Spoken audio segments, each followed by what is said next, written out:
ጤና ይስጥልን የተወደዳችሁ እንደምን አላችሁ። ስፔን ከፈረንሳይ በቀጣይ በጥሎ ማለፉ ግማሽ ፍጻሜ ላይ እንደሚገናኙ ተረጋግጧል። ዛሬ የእንግሊዝ ብሔራዊ ቡድን ይጫወታል። በጣም አጓጊ ሆኗል። የዓለም እግር ኳስ ዋንጫ የመጨረሻ ቡድኖች ብቻ እየተለዩ ይገኛሉ።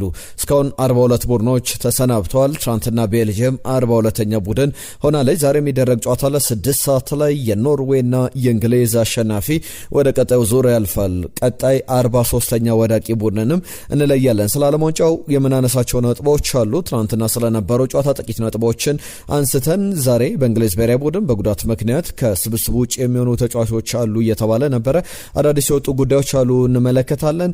ዝውውሮችን የተመለከተ ማንቸስተር ሲቲን፣ ማንቸስተር ዩናይትድን፣ አርሰናልን፣ ሊቨርፑልን፣ ቼልሲን የተመለከቱ አዳዲስ የወጡ ጉዳዮች አሉ። ከባርሰሎና ጋር በተያያዘ የምናነሳው ነጥብ አለ። በቻላችሁት አብራችሁን ቆዩ። መልእክቶቻችሁን እንጠብቃለን። በተለይ ደግሞ በቀጣይ ስፔን የምታሸንፍ ይመስላችኋል? ፈረንሳይ ማን ነው ይህንን የበላይነት ይዞ የሚወጣው ብላችሁ ታስባላችሁ? ሁለቱም የዛቱ ይገኛሉ። ገና ካሁኑ ጨዋታው ሳይደረግ በፊትም እየተናገሩት ያለ ጉዳይ በዚህ የዓለም ዋንጫ ላይ ምርጡ ቡድን ነን ይላሉ የፈረንሳይ ብሔራዊ ቡድን ስብስብ። በስፔን በኩል ደግሞ ምን እንደምናደርግ እናውቃለን፣ ወይም ደግሞ እኛ ባለፉት ተከታታይ ጨዋታዎች ላይ ፈረንሳይ ላይ የበላይነት አለን እያሉ ይገኛሉ። እናንተ ምን ታስባላችሁ? ማን የሚያልፍ ይመስላችኋል? ወደ ቀጣዩ ዙር ወደ ፍጻሜ እናነሳዋለን። የእናንተን ሀሳቦች ግን አካፍሉን። እንደተለመደው ይህን ቪዲዮ ላይክ አድርጋችሁ ጀምሩ። ላይክ ስታደርጉልን እኛም እንግዲህ እንበረታታለን። አዳዲስ ጉዳዮችን ይዞ ለመምጣት በአዲስ መንፈስ ለመስራት የእናንተ ገዛ ያስፈልገናል። ላይክ አድርጋችሁ ጀምሩ። በቀጥታ ወደ ጉዳዮቻችን አልፈናል። የዓለም እግር ኳስ ዋንጫ ትናንትና ሲደረግ አንደኛው ትኩረት የሳበው ጨዋታ የፈረንሳይ ተጋጣሚ የሚለይበት ጨዋታ ነበር። ቤልጅየም ከስፔን ጋር ያደረጉት ጨዋታ ምሽት 4 ሰዓት ላይ ተደርጎ ነበር። በዚህ ጨዋታ ላይ በስፔን ብሔራዊ ቡድን በኩል አስቀድሞ የመጀመሪያው አጋማሽ ላይ ፋቢያን ሩይዝ የፓሪስ ሰን ዠርመኑ አማካይ ግብ አስቆጥሮ ነበረ። ቲቦ ኮርቷ ፊት ለፊት የተፋውን ኳስ ፋቢያን ሩይዝ አገኘውና ፔድሮ ፖሮ ነበር ወደ ማል ሴንተር ሲያደርግ ዳኒ ኦልሞ የሞከረው። ጨዋታው 1-0 ቀጠለ። ከዛ በኋላ ግን እንደ ካታላሬ 41ኛው ደቂቃ ላይ በግንባር ገጭቶ የዓለም ዋንጫው ላይ ስፔን የተቆጠረባት የመጀመሪያዋ ግብ ነበረ እና አነሷለን። ከዛ በኋላ ግን የጨዋታው ልዩነት ፈጣሪ ነበረው። ባለፈው ፖርቹጋል ላይ አንደኛ ብቸኛዋን ግብ አስቆጥሮ ፖርቹጋል ስታሸንፍ የዕለቱ ጀግና የስፔን ብሔራዊ ቡድንም የወቅቱ ጀግና ሚኬል ሜሬኖ ነበረ። ትናንትናም ያንን ደግሞታል። ወደ ሜዳ በገባ በ117 ሰከንድ ውስጥ ግብ አስቆጥሯል። ልዩነት ፈጣሪነቱንም አሳይቷል። 87ኛው ደቂቃ ላይ ወደ ሜዳ ገባ። 88ኛው ደቂቃ ላይ ግቧን አስቆጠረና የሚኬል ሜሬኖ ልዩነት ፈጣሪነትን የተመለከትንበት ነበር። ጨዋታው 2-1 በሆነ ውጤት ተጠናቋል። ስፔን ወደ ቀጣዩ ዙር ማለፏ ተረጋግጧል። ዛሬ የሚደረገውን ጨዋታ እናነሳለን። ከጨዋታው ጋር በተያያዘ ግን በስፔን ብሔራዊ ቡድን በኩል የሚነሱ ሀሳቦች አሉ። ለብዙዎች በተመሳሳይ ያነሱታል። ለፈረንሳይ ብሔራዊ ቡድን ምናልባት መድኃኒቱ ለፈረንሳይ ብሔራዊ ቡድንን ለመቋቋም የትኛው ብሔራዊ ቡድን ነው? እንግሊዝ ናት ወይስ ደግሞ ስፔን በሚለው ጉዳይ ላይ ብዙዎች ስፔን ብለው ያነሳሉ። ለእናንተ ግን የስፔን ብሔራዊ ቡድን ነው የእንግሊዝ ብሔራዊ ቡድን ነው ፈረንሳይን ሊቋቋም የሚችለው? እስቲ ሀሳብ አስተያየቶቻችሁን ላኩልን። በተለይ ፍጻሜ ላይ ውድድሮች ጨዋታዎችም ቅርጻቸውን ይቀይራሉ። ነገር ግን ከዛ አስቀድሞ ባሉ ጨዋታዎች ላይ እንደየቡድኖቹ እንቅስቃሴ ለፈረንሳይ አስቸጋሪ የሚባል ቡድን ሊኖር ይችላል። ለምሳሌ የስፔን ብሔራዊ ቡድን በመከላከል ረገድ ብዙ ግብ አይቆጠርበት እንጂ ለመከላከል ወደ ሜዳ የሚገባ አይደለም፣ ኳሱን ይቆጣጠራል። የፈረንሳይ ብሔራዊ ቡድን ደግሞ አንድ ቅጽበት፣ አንድ ሰከንድ፣ አንድ ኳስ ብቻ የሚያስፈልጋቸው ተጫዋቾች ያሉበት ስብስብ ነውና በጣም ጥሩ ጨዋታ፣ ጥሩ ፉክክር ገና ከወዲሁ በጉጉት እየተጠበቀ ይገኛል። ከፍጻሜው በፊት ያለ ፍጻሜም እየተባለ ይገኛል። ብቸኛዋን ግብ የተቆጠረበት የስፔን ብሔራዊ ቡድን ትናንትና ነው በቤልጅየም በዘንድሮ የዓለም ዋንጫ ላይ ኬፕ ቨርዴ፣ ሳውዲ አረቢያ፣ ዩራጓይ፣ አውስትሪያ እንዲሁም ደግሞ ፖርቹጋል የስፔን ብሔራዊ ቡድን ላይ ግብ አላስቆጠሩም ነበረ። አሁንም በዚህ መንገድ ይቀጥላል። በስፔን ብሔራዊ ቡድን እነ ላሚን ያማል አሉ፣ ግን የላሚን ያማል ማጂክ ላያስፈልግ ይችላል። ብዙ ጊዜ ትናንትና ምርጥ ጨዋታን አሳይቷል። ነገር ግን ሊዮኔል ሜሲ ባለበት ቡድን ውስጥ በአርጀንቲና ብሔራዊ ቡድን ውስጥ የሊዮኔል ሜሲ ጥገኛ ነው አርጀንቲና። ከዛ ውጪ ሌሎችም ቡድኖች ላይ ተመሳሳይ ነገር ማንሳት ይቻላል። ፈረንሳይ ውስጥ ኬሊያን ኤምባፔ ወሳኝ ሚና ቢኖረውም ሌሎችም ጥሩ ሚና ያላቸው ማይክል ኦሊሴ፣ ኦዝማን ዴምቤሌ፣ ዴዝሪ ዱዌ፣ ብራድሊ ባርኮላ አይነት ተጫዋቾችም አሉና ብዙ ማለት ይቻላል። በ117 ሰከንድ ወደ ሜዳ በገባ በተቀየረ ግብ ያስቆጠረው ሚኬል ሜሬኖ ከጨዋታው መጠናቀቅ በኋላ የጨዋታውን ኳስ ይዣት እሄዳለሁ ብሏል። የአውሮፓ ዋንጫ ላይ ጀርመን ላይ የማሸነፊያ ግብ አስቆጥሮ ነበር። ከሱ አጠገብ አስቀምጧለሁ፣ እሱም ኳስ አለኝ እስከ ህይወት መጨረሻ ድረስ የማስቀምጠው ነው ብሏል። በተለይ ስፔን ዋንጫውን የምታነሳ ከሆነ ሚኬል ሜሬኖ ያልተጠበቀው የቡድኑ ሌጀንድ፣ የቡድኑ ሂሮ፣ የቡድኑ ኮከብ ይሆናል። ምክንያቱም ከአራት ወር በላይ ጉዳት ላይ ነበረ። የመጨረሻ 2 ጨዋታዎች ነበር በአርሰናል ቤት ተቀይሮ እየገባ የተጫወተው። ከዛ በኋላ ግን አሁን በስፔን ብሔራዊ ቡድን ሉዊስ ደ ላ ፉዌንቴ እምነት ጥለውበት ጠርተውት ያሳዩት ነገር ተመልክተናል። ፍራንስ ወይስ ደግሞ ስፔን የሚለውን እናንተ ሀሳባችሁን ስጡበት እያልኩ ነበር። ላሚን ያማል ደግሞ አንድ ጉዳይ ያነሳል። ፍራንስ 2 አማራጭ አለ ለፍራንስ፣ እሱም ወደ ቀጣዩ ዙር ማለፍና 3 ተከታታይ የዓለም ዋንጫ 2018፣ 2022፣ 2026 ላይ በዓለም እግር ኳስ ዋንጫ ላይ በፍጻሜው በመብቃት 3 የፍጻሜ ጨዋታዎች ላይ በመገኘት ለፈረንሳይ አዲስ ታሪክ የሚመዘገብበት ሊሆን ይችላል። ወይም ደግሞ እኛ በተከታታይ 3 ጊዜ እነሱን የምናሸንፍበት ፈረንሳይን የምናሸንፍበት ይሆናል። 2 ጊዜ ባለፉት 2 ጨዋታዎች ስፔን ነው ፈረንሳይን ያሸነፈችው፣ ለሶስተኛ ጊዜ እናሸንፋቸዋለን ብሏል። ሰሚፋይናል ላይ በመድረሳችን በጣም ደስተኛ ነኝ ብሏል ሉዊስ ደ ላ ፉዌንቴ። የቡድኑ አሰልጣኝ ደግሞ እኛ እነሱ እንደምንፈራው እነሱም እኛን ይፈሩናል። ስለዚህ ጥሩ ጨዋታ ይሆናል ብዬ ጠብቃለሁ። በቀጣይ 2 ምርጥ ቡድኖች የሚያደርጉት ጨዋታ ነውና 2 ተከታታይ ጨዋታዎች ላይ ያሸንፈናቸዋል። 3ኛውን ለማሸነፍ ወደ ሜዳ እንገባለን ብሏል። ሶሎመንስ ተቀይሮ ገብቷል። የማንቸስተር ዩናይትድ ግብ ጠባቂ የተቆጠረበት ግብ ግን በጣም እያጠያየቀ ይገኛል። ከዚህ የተሻለ ነገር ማድረግ አይችልም የሚሉ ሀሳቦች አሉ። በእርግጥ ቲቦ ኮርቷም የመጀመሪያው ግብ ሲቆጠር ተመሳሳይ ስህተት ሰርቷል የሚሉ ሀሳቦች እየተነሱ ይገኛሉ። ስፔን ባለፉት 27 ጨዋታዎች 36 ጨዋታዎች 27ቱን አሸንፋለች፣ 9ኙ ባቻ ውጤት እየተጠናቀቀ ነው። ዛሬ የሚደረግ ጨዋታ አለ ወይም ደግሞ እኩለ ሌሊት ላይ የሚጀምር ጨዋታ ነው። እንግሊዝ በዓለም ዋንጫው ላይ ኖርዌይን ትገጥማለች። የኖርዌይና እንግሊዝ ጨዋታ በጉጉት ይጠበቃል። የሁለቱ ቡድኖች ግንኙነት በቅርብ ጊዜያት ላይ እንመልከት። ለመጨረሻ ጊዜ 2014 ላይ በወዳጅነት ጨዋታ ነበር የተገናኙት። እንግሊዝ 1-0 አሸንፋለች። ከዛ በፊትም በወዳጅነት ጨዋታ እንግሊዝ 2012 ላይ 1-0 ያሸነፈችበት ጨዋታ የሚጠቀስ ነው።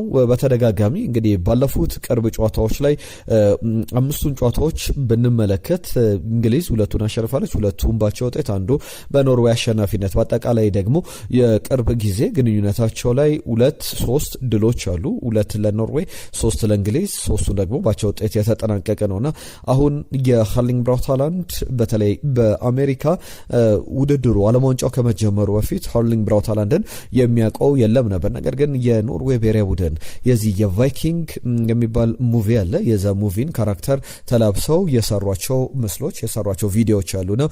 ኖርዌይ በዛ ታውቃለች።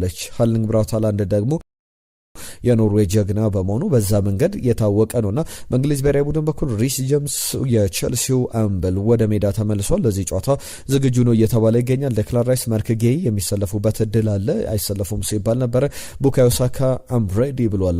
ሙሉ ለሙሉ ዝግጁ መሆኑን እያሳወቀ ይገኛል። ማን አሸንፎ ይወጣል? ኖርዌይ ሰርፕራይዝ ያደረገች ዓለም ዋንጫው ላይ ጉዞዋን ቀጥላለች። ዳርክ ሆርስ የሚባል ነገር አለ በእግር ኳስ።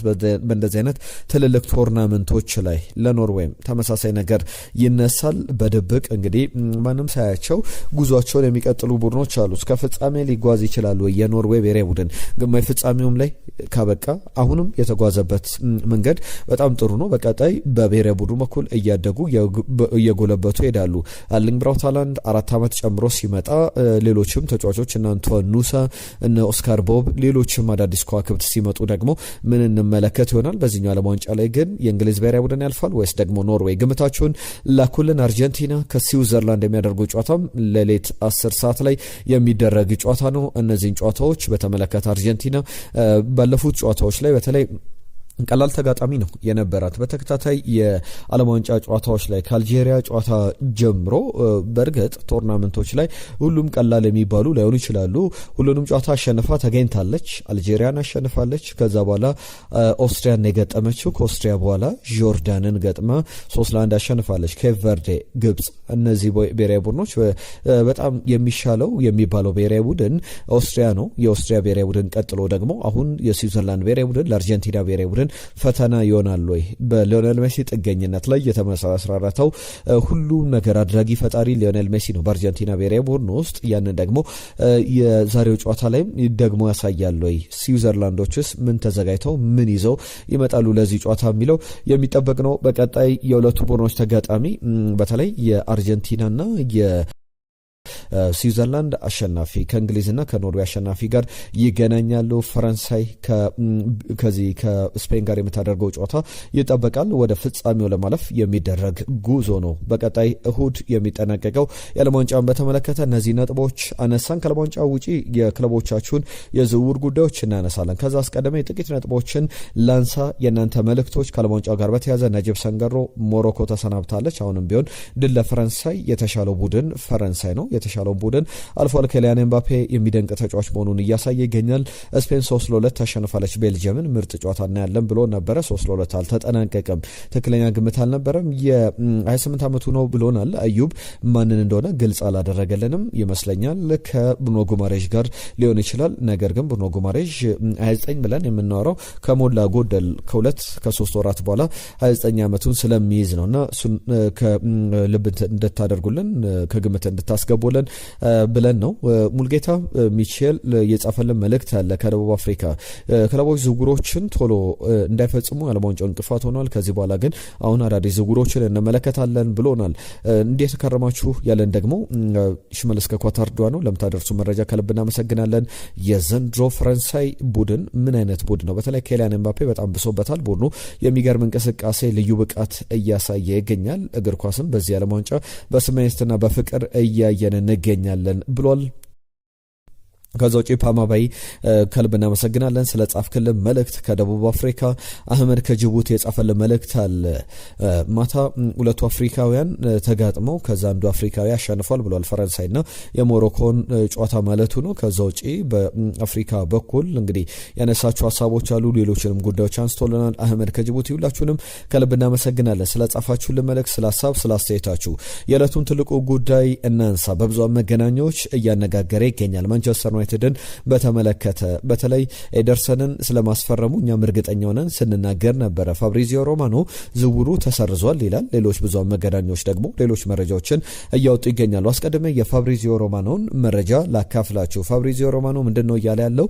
100% ፊት አይደለም የሚል እምነት አለ። በማንቸስተር ዩናይትድ በኩል ዓለም ዋንጫ ላይ ጉዳት አጋጥሞታል። ስለዚህ ውሉን ለማቋረጥ እንደተገደደ የሚያሳዩ ዘገባዎች አሉ። በተለይ ለተጫዋቹ ይህ የሚሆን ከሆነ እድለ ቢስ የሚያደርገው ነው። ምክንያቱም ማንቸስተር ዩናይትድ ባያስፈርመው አትሌቲኮ ማድሪድ ሊያስፈርመው ፍላጎት ነበረውና አትሌቲኮ ማድሪድ ደግሞ ተጫዋቹ ኤደርሰን ከማንቸስተር ዩናይትድ ጋር ስምምነት ላይ መድረሱን ከተመለከተ በኋላ ሞርተን ሂልሙንን ከስፖርቲንግ ሊዝበን ለማስፈረም ተስማምቶ የሕክምና ምርመራውንም አጠናቀቀና ያ ማለት ደግሞ ሞርተን ሂልሙን መጣ ማለት ኤደርሰን ወደ አትሌቲኮ ማድሪድ አይሄድም። ማንቸስተር ዩናይትድ ግን የተጫዋቹን የሕክምና ምርመራ በዩኬ ተገኝቶ ቼክ አድርጎ ነበረ። እንደ ዘገባዎች ከሆነ እንደ ፋብሪዚዮ ሮማኖም መረጃ ማንቸስተር ዩናይትድ በዝውውሩ ላይ ራሱን ከዝውውሩ አግሏል። እስከ 2027 ድረስ በአትላንታ ቆይታ አለው። 100% ፊት ነው። ወደ አትላንታ ይመለሳል የሚል ዘገባዎችን ይዟል። እነዘ ታይምስ ስካይ ስፖርት ደግሞ ውሉ ገና ኦፍ አልሆነም ወይም ደግሞ ውሉ ገና አልተሰረዘም። አንዳንድ ሶርሶች በሜዲካል ፕሮሲጀር አማካኝነት ገና ኦንጎይንግ በቀጣይ የሚቀጥል የሕክምና ምርመራ ይኖረዋል። ማንቸስተር ዩናይትድ ውሉን ለመሰረዝ እስካሁን ውሳኔዎችን አልወሰነም የሚሉ ዘገባዎችን እነ ዘ ታይምስም ጭምር ይዞት የወጡት ዘገባ ያሳያልና በጣም ብዙ እየተባለ ይገኛል። ከማንቸስተር ሲቲ ጋር በተያዘ አንድ ጉዳይ ላንሳ። ፒርስ ቻርልስ የተባለ የራሱ የማንቸስተር ሲቲ አካዳሚ ተጫዋች ነበረ። ከዛ በኋላ በቻምፒየንሺፑ ኪፒአር ሄዶ በጣም የሚገርም ጊዜን አሳልፏል። 20 ዓመቱ ላይ ይገኛል። 5 ዓመት ውል በማንቸስተር ሲቲ ፈርሟል። ማንቸስተር ሲቲ ለተጫዋቹ አስቀድሞ 3 ሚሊዮን ፓውንድ አጠቃላይ ደግሞ እስከ 10 ሚሊዮን ፓውንድ ከፍ ሊል የሚችል ክፍያ ለመክፈል ተስማምቷል። በእርግጥ አሁን በቀጥታ በዋናው ቡድን ውስጥ ከኤንዞ ማሬስካ ጋር ይሰራል ተብሎ አይጠበቅም። በውሰት በተጨማሪ ጊዜያት ላይ የማንቸስተር ኢቭኒንግ ኒውስ ዘገባ እንደሚያሳየው ከሆነ ወደ ሌሎች ክለቦች ሊሄድ ይችላል በአጭር ጊዜ ውል የሚሉ ሀሳቦች አሉ። የአርሰናልና የኤላይ ጁኒየር ክሩፒ ጉዳይ ከምን ደረሰ ለምትሉ አድማጮቻችን አዲስ ጉዳይ ተሰምቷል። ኤጀንቱ አስተያየቱን ሰጥቷል። ኤላይ ጁኒየር ክሩፒን በተመለከተ ምንም እየሰማን አልነበረም። ተጫዋቹ ዓለም ዋንጫ ላይ አልነበረም፣ ከዓለም ዋንጫ ውጪ ነው። ነገር ግን ክለቦች እሱን ፍለጋ ወደ ገበያው የወጡ እሱ ለማስፈረም ጥረት እያደረጉ አልነበረም። አዳዲስ የተሰሙ ጉዳዮች አሉ። 60 ሚሊዮን፣ 70 ሚሊዮን፣ 80 ሚሊዮን ፓውንድ የሚል የተለያዩ የዋጋ ሬንጆች የዋጋ ግምቶች አሉ በብዙሃን መገናኛዎች። አሁን እየሰማን ያለው መረጃ ደግሞ የተጫዋቹ ወኪልን በተመለከተ ሙሳ ሲሶኮ የቀድሞ ተጫዋች ነው። አሁን በሱ በኩል ኦስማን ዴምቤሌንም በወኪልነት የያዘ ነውና ከተጫዋቹ ጋር በተያዘ የቀጣይ ፊውቸሩን የተጫዋቹን ወደ የትኛው ክለብ ይሄዳል የሚለውን ገና ዲሳይድ አላደረግም፣ ገና አልወሰንም። አማራጮቻችንን እየተመለከተን እንገኛለን። ከቦርንመዝ ጋርም እንነጋገራለን። ምንም አይነት የመጨረሻ ውሳኔ የለም፣ የመጨረሻ ውሳኔ የተሰጠበት ጉዳይ የለም በሚል የሰጠው ሀሳብ አለ። ከአርሰናል ጋር በተያያዘ አንድ አስገራሚ ዝውውር ሊያደርግ ይችላል ተብሏል። በጣም ያልተጠበቀ ስም ነው ይህ ዝውውር። በሚገርም ሁኔታ በፕሪሚየር ሊግ ላይ ልምድ ያለው በተለይ ኤዝሪ ኮንሳ ለማስፈረም ፍላጎት ነበረው። የዊሊያም ሳሊባ ወይም ደግሞ የገብርኤል ማጋሌሽ የማች ፊትነስ ነገር በጣም አጠራጣሪ ነውና አርሰናል ሴንትራል ዲፌንደር ላይ ሴንተር ባክ ቦታ ላይ ተጫዋቾችን ማምጣት ይፈልጋል። በተለይ አንድ ተጫዋች የፕሪሚየር ሊግ ልምድ ያለው በደንብ ቡድኑን ሊያግዝ የሚችልና ኤዝዲ ኮንሳ ሲባል ነበረ። በዚህ ሂደት ደግሞ አስቶን ቪላ የተጫዋቹን ዋጋ ከፍ ማድረግ ከዛ በተጨማሪ ለተጫዋቹም ከፍተኛ ደሞዝ ለማቅረብ ጥረት ሲያደርግ ተመልክተናል። በዚህ ሂደት አሁን ከዌስትሃም ዩናይትድ የቀድሞ አርሰናል ተጫዋች ነው። በመጀመሪያ ጊዜያት ወደ አርሰናል መጥቶ ጥቂት ጨዋታዎችን አድርጓል። ከዛ በኋላ ወዲያው ነበር በአርሰን ቬንገር ዘመን የወጣው። አሁን 28 ዓመቱ ላይ ይገኛል። የተጫዋች ግሪካዊ ነው። ኮንስታንቲኖስ መቭራፖኖስ ይባላል። በተለይ ለአርሰናል ባለፈው የውድድር ዘመን ትልቅ ውለታ ውሏል። ማንቸስተር ሲቲ ነጥብ ከጣለባቸው ወሳኝ ሳምንታት መካከል ዌስትሃምና ሲቲ አንድ ለአንድ ያጠናቀቁት ጨዋታ ላይ ሲቲ አሸነፈ ሲባል በመጨረሻ ሰዓት ላይ በግንባር ግብ አስቆጥሮ አንድ ነጥብ ይዞ ወጥቶ ነበረ። ዌስትሃም ማንቸስተር ሲቲ 2 ነጥብ የጣለበት ጨዋታ እንደነበረ እናስታውሳለን። ይህንን ተጫዋች ለማስፈረም ሚኬል አርቴታ እይታ ውስጥ ገብቷል ተብሏል። ስካይ ስፖርት ነው ዘገባውን ይዞት የወጣው። እንግዲህ ኮንስታንቲኖስ መቭራፖኖስን በአርሰናል ቤት ልንመለከተው እንችላለን ነው የሚለው የሚጠበቅ ጉዳይ ነው። ሌሎችም የሚነሱ ሀሳቦች አሉ። ማንቸስተር ዩናይትድ ቤት የዚህ የኤድዋርዶ ካማቪንጋ ወይስ ደግሞ ማኑ ኮኔ የሚባለው ጉዳይ ብዙ እያነጋገረ ይገኛል። አሰልጣኝ ማይከል ካሪ ግን ከኤድዋርዶ ካማቪንጋ ዓለም ዋንጫው ላይም ካሳየው ብቃት አንጻር ማኑ ኮኔን ምርጫቸው አድርጓል የሚሉ ዘገባዎች አሉ። እስከ 50 ሚሊዮን ፓውንድ ድረስ ለተጫዋቹ ሊከፍሉ ይችላሉ። ለኤድዋርዶ ካማቪንጋም በተመሳሳይና ዋጋቸው የተቀራረበ እድሜያቸው የተቀራረበ ተጫዋቾች ናቸው። ማኑ ኮኔ 25 ዓመቱ ላይ እንደሚገኝ ታውቃል። ለሮማ ያንን ክፍያ መክፈል ይፈልጋልና ከአርሰናል ጋር በተያዘ ደግሞ ተጫዋቹን በደንብ ይፈልገዋል። አርሰናልም ድርድሮች ይደረጋሉ ተብሎ እየተጠበቀ ይገኛል። ሌላኛው የማንቸስተር ዩናይትድ ጉዳያችን ደግሞ ቀይ መስመር የግራ መስመር ቦታ ላይ ሊጫወት የሚችል ተጫዋች እየፈለጉ ይገኛሉ። በፉልባክ ቦታ ላይ በሁለቱም ቦታዎች በፕሪሚየር ሊጉ በኖቲንጋም ፎረስት የሚገርም ጊዜን አሳልፏል። ኒውካስል ዩናይትድም የተጫዋቹ ፈላጊ ነው። ዌልሳዊው የ25 ዓመቱ ተጫዋች ኒኮ ዊሊያምስ በፕሪሚየር ሊጉ ላይ ልምድ አለው። ባለፉት ተከታታይ ዓመታት ላይ ሲጫወት ተመልክተናል። የቀድሞ ሊቨርፑል ተጫዋች በተጠናቀቀ የውድድር ዘመን ከ38ቱ የፕሪሚየር ሊግ ጨዋታዎች 37ቱ ላይ ተጫውቶ ለኖቲንጋም ፎረስት የሚገርም ብቃትን እያሳየ በሁለቱም በግራም በቀኝም ፍላንኮች ላይ በመስመር ተከላካይነት ሲጫወት የተመለከትነው ተጫዋች ነውና ማንቸስተር ዩናይትድ በተለይ በሉክሾ ቦታ ላይ የረጅም ጊዜ ተተኪ ይፈልጋል። ያን ቦታ ላይም መሸፈን ይችላል የሚል እምነት አለው። ከዛ በተጨማሪም እንደ ትልልቅ ማስታገሻ አይነት ዝውውር ትልልቅ ዝውውሮችን አሁን በዚህ ክረምት ላይ ባያደርግ እንኳን በዛ በመስመር ቦታ ላይ እስከ የሚቀጥለው ዓመት ድረስ የማንቸስተር ዩናይትድ የቡድን ግንባታን ቀስ በቀስ ማስኬድ ይፈልጋሉ። ዝውውሮች ላይ ተጣድፈው ትልልቅ ውሳኔዎችን መወሰን አይፈልጉም የማንቸስተር ዩናይትድ ሰዎችና ያንን ለማድረግ ደግሞ የዚህ ተጫዋች ሚና ትልቅ ነው እየተባለ ብዙ ሀሳቦችም እየተሰጡበት ይገኛሉና የተጫዋቹ ጉዳይ ምን ላይ ደርሷል፣ ማንቸስተር ዩናይትድ ምን አይነት አካሄድ ይከተላል የሚለው እስካሁን ቫልዩ በማርኬት ቫልዩ ነው እንጂ ማንቸስተር ዩናይትድ ለኖቲንጋም ፎረስት ይህንን ያክል ክፍያ እንክፈል ብሎ ያስቀመጠው ተመን የለም። እንደ ቢቢሲ ዘገባ ከሆነ ግን ኒኮ ዊሊያምስ አዲሱ የማንቸስተር ዩናይትድ ፉልባክ ሆኖ ወደ ማንቸስተር ዩናይትድ ወደ ኦልድ ትራፎርድ ሊመጣ ይችላል የሚሉ ሀሳቦችን እየተመለከትን እንገኛለን። አርሰናልን፣ ባየር ሙኒክን፣ ቸልሲን፣ ማንቸስተር ሲቲን እያፋለመ ያለ ተጫዋች ወደ አርሰናል ሊመጣ በጣም ተቃርቧል ተብሏል። ተጫዋቹ የቀድሞ የፕሪሚየር ሊግ እንዲሁም በጣም ትልቅ ተጫዋች ነው። ማቲው አብሰን የሚባል ተጫዋች ብዙዎቻችሁ ታስታውሱታላችሁ። በፕሪሚየር ሊግ ላይ የሱ ልጅ ነው፣ ኤልጄይ አብሰን ይባላል። እንደ ዴሊ ሜል ዘገባ ከሆነ ብዙ ክለቦች አሉ አማራጮቻቸውን ይህንን ተጫዋች ለማስፈረም ፍላጎት ያላቸው፣ አርሰናል፣ ባየር ሙኒክ፣ ቼልሲ፣ ማንቸስተር ሲቲ። የተጫዋቹን ጉዳይ ደግሞ ለማጠናቀቅ ከቶትናም ጋር ነው የሚለያየው፣ በነፃ ዝውውር ነው የሚለያየውና ተጫዋቹ በነፃ ዝውውር ለማስፈረም እንግዲህ 11 ዓመታት በቶትናም ሆትስፐር ቆይታ አድርጓል። ጥሩ ብቃት ያለው፣ ጥሩ እየተጫወተ፣ ጥሩ እያገዘ በክለቡ በኩልም ጥሩ ማበርከት የሚችል ነው። ኢቭን የነ ቦሩሲያ ዶርትመንድ ጭምር አይናቸውን የጣሉበት ዝውውር ነውና ሞናኮ፣ ዶርትመንድ፣ ኤቨርተን በጣም ትልቅ አቅም አለው ተብሎ የታሰበ ቶትናም ሆትስፐር በጣም የሚያጣው አይነት ተጫዋች ነው። 18 ዓመቱ ላይ ይገኛልና ይህንን ተጫዋች ለማስፈረም የበለጠ እድል እንዳለው የሚያሳዩ ዘገቦች የዴሊ ሜሉ ሲሞን ጆንስ ከሁሉም ክለቦች በበለጠ አርሰናል ተቃርቧል። እነዚህ ክለቦች ሁሉ አይናቸውን ጥለውበታል። ከቶትናም ከተቀናቃኙ ክለብ ከዚህ በፊት በነፃ ዝውውር በትልቅ ደረጃ የሶል ካምቤልን ዝውውር እናስታውሳለን። አሁን ደግሞ ኤልጄይ አብሰንን ለማስፈረም የማቲው አብሰን ልጅ ነው። ማቲው አብሰን ደግሞ የቀድሞ የአርሰናል እንዲሁም ደግሞ የእንግሊዝ ብሔራዊ ቡድን ተጫዋች እንደነበረ እናስታውሳለን። እንግዲህ በአባቱ ቦታ በፕሪሚየር ሊጉ ሲጫወት ልንመለከተው እንችላለን። ጥሩ ተስፋ የተጣለበት ተጫዋች እንደሆነ ብዙ እየተባለበት እንዳለ ማንሳት ይቻላል። ሁሉም እነዚህ በዋነኝነት ዛሬ የሰማናቸው ጉዳዮች ናቸው። እናንተም ሀሳብ አስተያየቶቻችሁን ላኩልን፣ መልእክቶቻችሁን እንቀበላለን። ሼር፣ ላይክ፣ ሰብስክራይብ አድርጉ፣ አግዙን፣ አበረታቱን። የቻናል የጋራችን ነውና የእናንተንም እገዛ፣ የእናንተንም ትብብር፣ የእናንተንም አስተዋጽኦ እንፈልጋለን። የዛሬን እዚህ ላይ ያጠናቀቀ ነገ በአዳዲስ ጉዳዮች ከዓለም ዋንጫው የእንግሊዝ ብሔራዊ ቡድንና የኖርዌይ የአርጀንቲናም ጨዋታ በኋላ ምን አዳዲስ ነገሮች አሉ ብለን እንመለሳለን። የዛሬን እዚህ ላይ ያጠናቀቅኩ። ጤና ይስጥልን።